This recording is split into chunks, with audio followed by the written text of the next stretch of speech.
नमस्कार दोस्तों। आज मैं आपके लिए आवर्त सारणी के कुछ महत्वपूर्ण प्रश्न लेकर आया हूं। तो चलो देखते हैं प्रश्नों को। पहला प्रश्न है, आवर्त सारणी में गैसों की कुल संख्या कितनी है? तो आवर्त सारणी में गैसों की कुल संख्या है 11। दूसरा प्रश्न है, निम्न में से किस तत्व में न्यूट्रॉनों की संख्या शून्य है? तो हाइड्रोजन तत्व है, उसमें न्यूट्रॉनों की संख्या है वो बिल्कुल शून्य है। तीसरा प्रश्न है, आवर्त सारणी में सबसे हल्की धातु कौन सी है? ध्यान रखना, यहाँ पर हल्की धातु पूछ रहा है, हल्की गैस नहीं। तो हल्की धातु है लिथियम और हल्की गैस होगी हमारी हीलियम।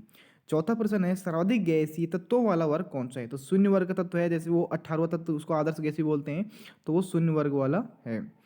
पांचवा है, हीलियम तत्व में न्यूट्रॉनों की संख्या कितनी होती है? तो ये 2 होती है।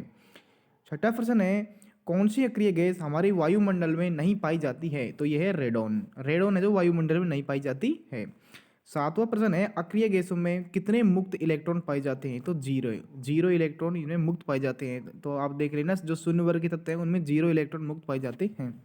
आठवां प्रश्न है, आवर्त सारणी में सबसे क्रियाशील अधातु कौन सी है? तो सबसे क्रियाशील अधातु है फ्लोरीन। नौवां प्रश्न है, पौधों के पर्णहरिम में पाया जाने वाला धातु तत्व कौन सा है? तो ये मैग्नीशियम है। 10वां प्रश्न है, क्लोरीन को अपना अष्टक पूरा करने के लिए कितने इलेक्ट्रॉन की आवश्यकता होती है? तो 1 की आवश्यकता होती है, क्योंकि क्लोरीन का जो परमाणु क्रमांक होता है वो 17 होता है। 11वां प्रश्न है, सिलिकॉन के अंतिम उपकोष में कितने मुक्त इलेक्ट्रॉन होते हैं? तो 4 मुक्त इलेक्ट्रॉन होते हैं। 12वां प्रश्न है, सोडियम का परमाणु क्रमांक कितना होता है? तो सोडियम का परमाणु क्रमांक 11 होता है। आधुनिक आवर्त सारणी की खोज किसने की थी? तो यह हेनरी मोजले ने की थी। आधुनिक आवर्त सारणी में तत्वों को किसके बढ़ते क्रम में रखा गया है? तो ये परमाणु क्रमांक के बढ़ते क्रम में रखा गया है। 15वां प्रश्न है, पी उपकोष में कितने इलेक्ट्रॉन हैं? तो पी उपकोष में 6 इलेक्ट्रॉन हैं। 16वां प्रश्न है, अब तक कुल कितने तत्वों की खोज की जा चुकी है? तो 118 तत्वों की अब तक खोज की जा चुकी है।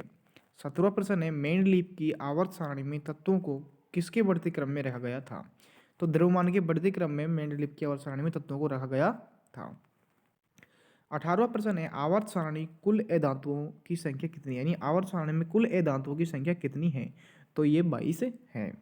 19वां प्रश्न है, कौन सी अधातु सामान्यतः द्रव अवस्था में पाई जाती है? तो ब्रोमीन ऐसी अधातु है जो सामान्यतः द्रव अवस्था में पाई जाती है। 20वां प्रश्न है, विद्युत का सबसे अच्छा सुचालक कौन सा है? तो चांदी है, ये विद्युत का सबसे अच्छा सुचालक है। तो ये मैंने आपको 20 प्रश्न बताई, ये सभी एग्जाम की दृष्टि से महत्वपूर्ण है। तो कृपया करके आप हमारे चैनल को सब्सक्राइब जरूर करें। धन्यवाद।